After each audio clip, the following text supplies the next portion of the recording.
Hi, I'm Evan, 24, and last June my parents handed my younger brother the keys to a brand new $40,000 Tesla as a graduation gift, while I stood there holding the handlebars of a rust-splotched second-hand bike that still had a Goodwill tag dangling from it. I didn't even get a card. Just a 5-minute speech from my dad about humility and earning things the hard way. I didn't clap. I didn't smile. I didn't even look back when I walked out of that graduation ceremony. That was the last time I ever stood in that house pretending I was part of that family. I wasn't the golden child. I wasn't even the silver one. I was more like the utility sibling, the spare. Reliable, invisible, the one who didn't get in trouble and didn't make waves. My brother Ryan? He was the favorite from birth. Charismatic, athletic, the kind of guy who could crash his car and somehow walk away with a new one. And last summer, when he graduated high school, my parents threw a party like he'd cured cancer. Tents in the backyard. Hired caterers. A live band. And right before the speeches, they wheeled out the shiny blue Tesla with a bow on it like it was a prize from The Price is Right. I was standing next to the grill, flipping veggie skewers like I always do when we host.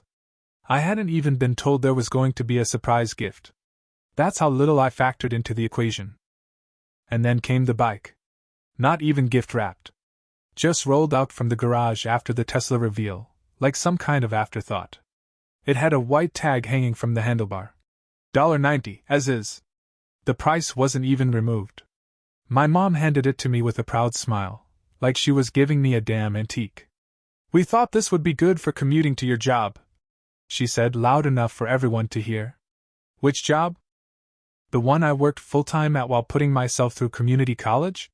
Or the other one I picked up on weekends so I could pay rent for the basement room they charged me $500 a month for while Ryan lived upstairs for free?" Dad clinked his champagne glass and cleared his throat. "You know," he said, with that rehearsed sincerity he used when he gave toasts or called radio stations. "Evan's a real example of humility. Doesn't ask for much. Does his own thing. Always working hard."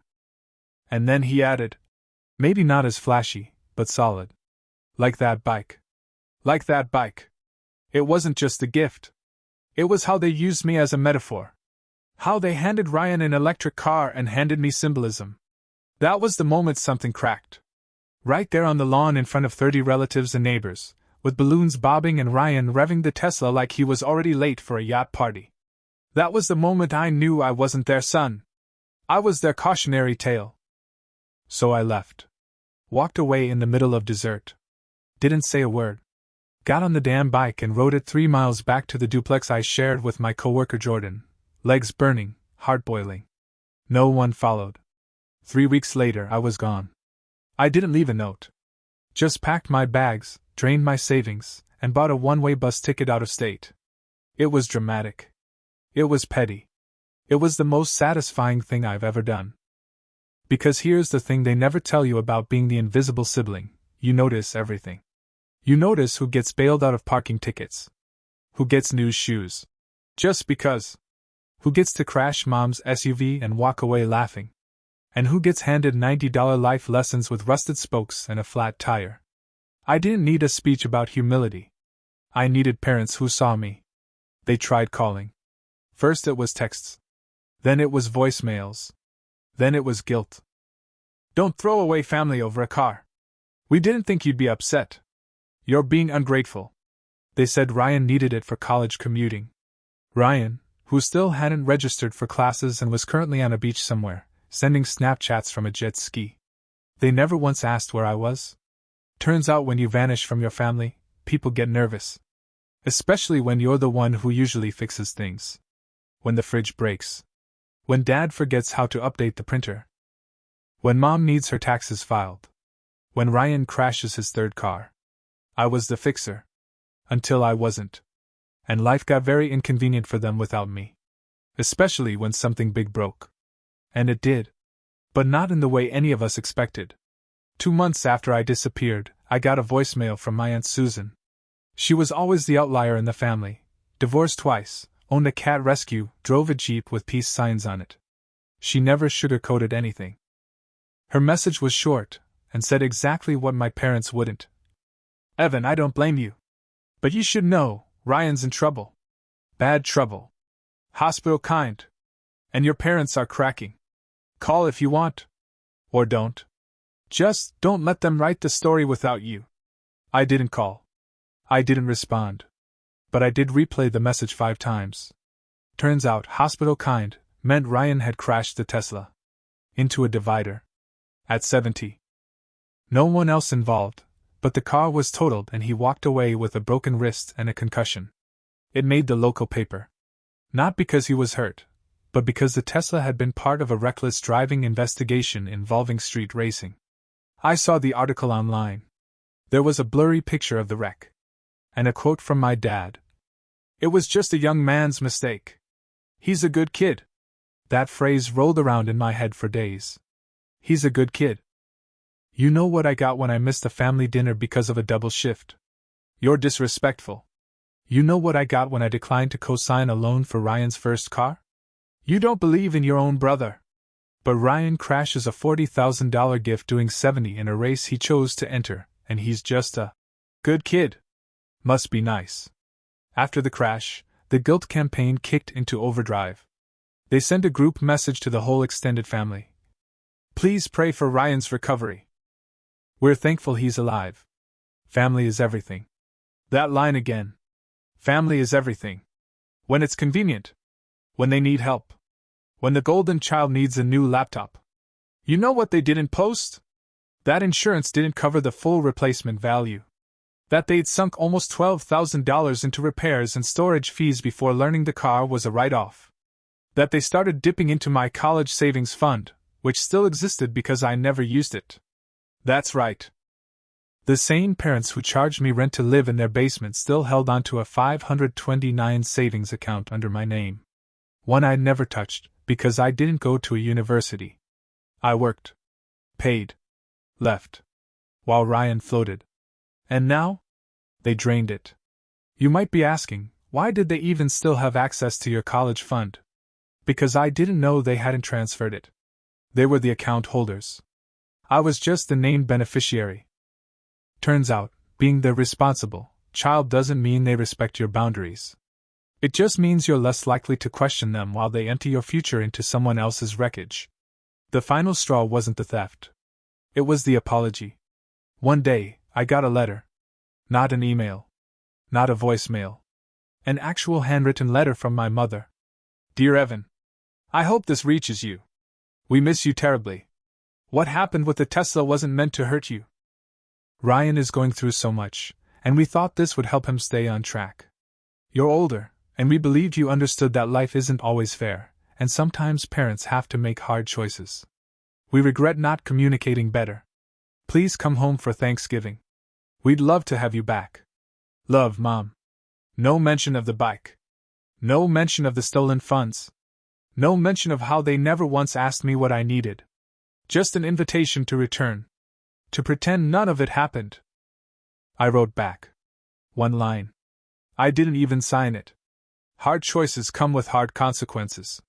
Then I opened a new checking account, sent an affidavit to the 529 plan revoking my beneficiary claim, and left the state again. This time for good. 3 weeks later, I heard from Jordan, my old roommate. He still got my mail. He told me another letter had arrived. From my dad this time. It was one sentence long. Don't punish your mother for decisions we made together. And you know what? That was the first honest thing he'd said in years. But the real twist came in January. That's when I got an email from Ryan. It was 2 lines. I know what they did. I didn't ask for the Tesla. And I didn't ask them to take your savings. That's it. No subject line. No apology. Just a crack in the armor. And that's when I realized something. Ryan didn't get a gift. He got an anchor. One they tied around his neck and called support. He didn't earn the Tesla. But he inherited the guilt that came with it.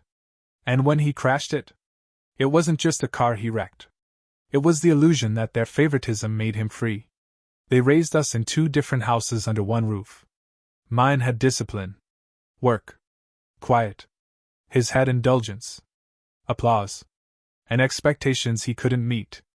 The difference is, I left mine. He's still in his. Trapped in it.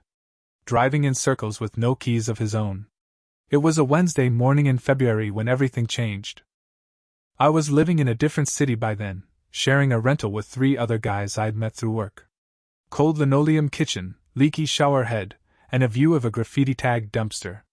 But it was mine. Paid for by me. No strings. No speeches. That morning, I checked my email before work like always. And there it was. Subject: bank action required, unauthorized account activity. I thought it was spam at first. But then I read the message. Dear Evan, this is to notify you that an attempted withdrawal from your closed 529 college savings plan was flagged for manual review. The request was initiated using a legacy login associated with Harold and Karen Vance. Please confirm whether this request was authorized. Fidelity Compliance Department. I stared at the screen so long my coffee went cold. Harold and Karen Vance. My parents. They tried to pull from a college fund they already emptied. A fund that I had closed months ago. The system flagged it as fraudulent because I'd submitted the revocation documents myself. They weren't done stealing from me. They just thought they could do it again, and no one would notice. I called the bank. Told them it was unauthorized. They froze the account. Forwarded everything to legal. And just like that, it was out of my hands. But it didn't feel good. It felt insane.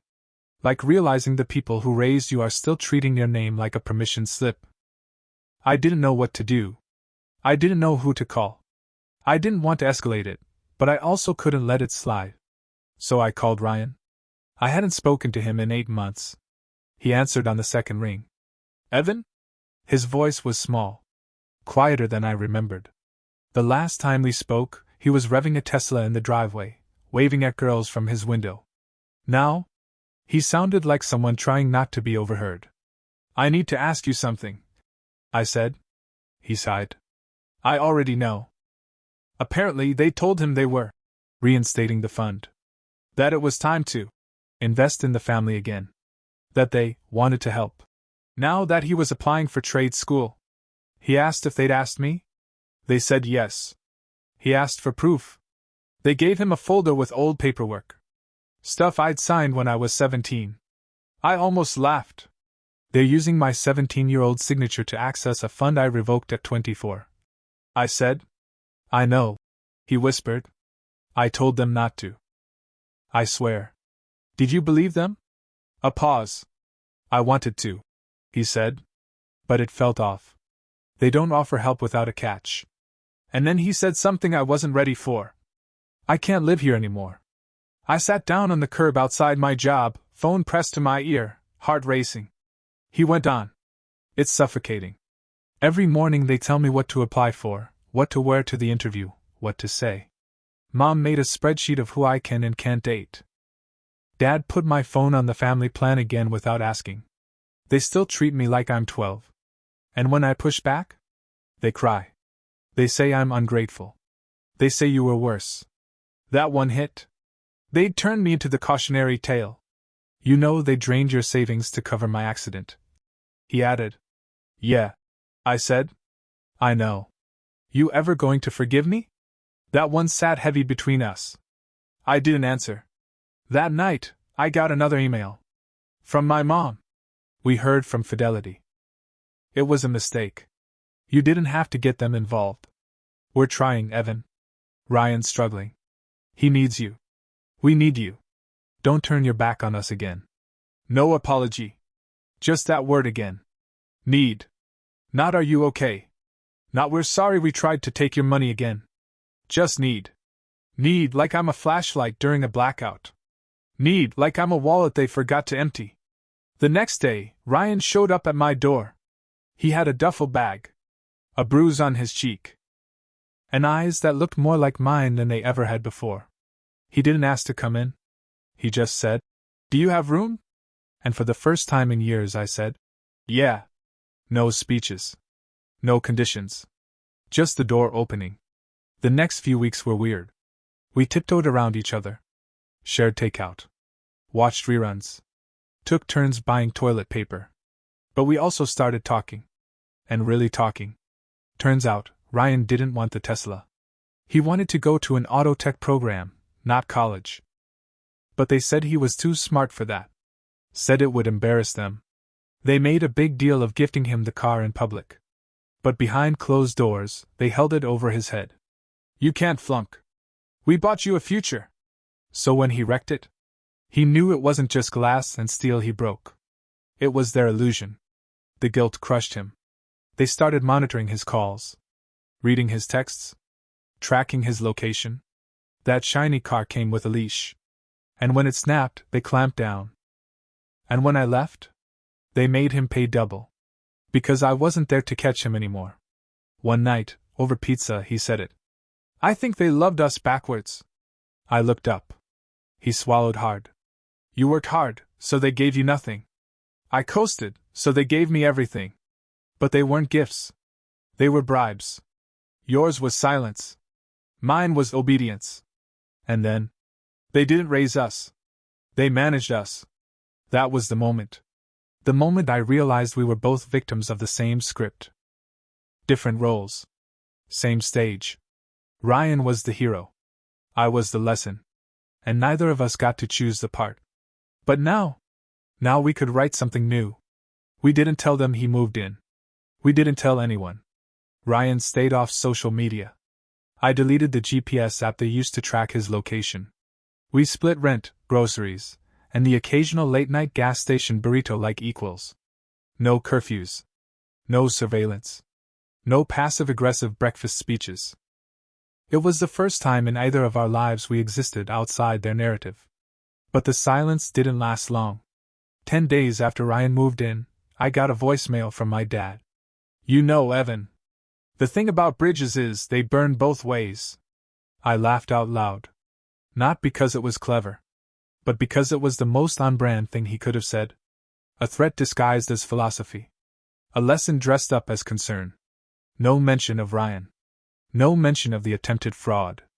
Just metaphors. Always metaphors. Ryan got his own message 2 days later. From Mom. Are you with him? This is what he does, Ryan. He isolates. He turns people against us. He poisoned you. Come home. Don't make this worse. We played the voicemail on loop. Poisoned you. Ryan repeated, laughing bitterly. Not neglected. Not ignored. Poisoned. Apparently I'm a snake now. I said.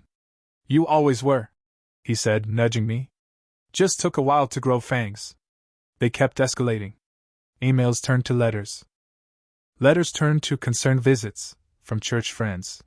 We got a knock on the door from one of Mom's prayer group pals named Janet, who brought a tray of brownies and a passive-aggressive monologue. They're just worried sick, you know. A parent only has so many tools. And if one child runs away and the other follows, well, what's left? We smiled, took the brownies, closed the door. Later, Ryan dumped them straight into the trash. They probably have guilt in them, he said. Like raisins. The day it got real was a Tuesday. Ryan had a job interview at a local auto shop. He dressed up, black jeans, clean sneakers, button-down shirt, and walked in like someone who knew what he wanted. He nailed it. He got the job on the spot. Start date Monday. He came home with a receipt from a celebratory milkshake and the biggest smile I'd seen in months. That's when I saw the envelope sticking out of the mailbox. Certified mail. From them. It wasn't a card. It wasn't congratulations. It was a letter from a lawyer. A formal petition for temporary conservatorship and residential guardianship of Ryan. Filed by our parents. Claiming Ryan was being financially manipulated and emotionally coerced by an estranged and unstable sibling. They cited the Tesla crash. Claimed Ryan was not in full mental control of his decisions. Said I'd estranged myself from the family and was pressuring Ryan to do the same. They wanted the court to legally force Ryan to return home. Let me say that again. They wanted a judge to compel a 20-year-old legal adult to move back in with them.